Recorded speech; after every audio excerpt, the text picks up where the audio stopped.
dan amalkan ajaran di dalamnya, niscaya Islam akan kembali berjaya.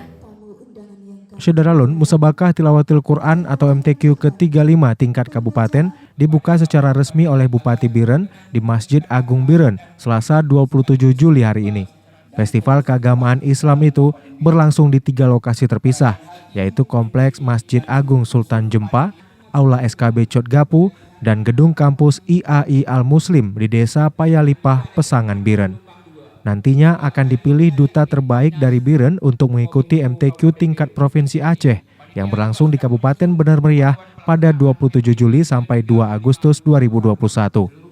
MTQ ke-35 ini diikuti sebanyak 589 kontestan beserta ofisial 51 orang dari 17 kecamatan dan melibatkan 42 orang Dewan Hakim dengan 8 cabang yang diperlombakan. MTQ ke-35 tingkat Kabupaten Biren tahun 2021. Bupati Biren Muzakar Agani saat pembukaan antara lain mengharapkan kepada seluruh Dewan Hakim agar memberikan penilaian seadil-adilnya karena ajang ini merupakan seleksi profesional mencari duta Biren untuk mengikuti MTQ tingkat provinsi nantinya.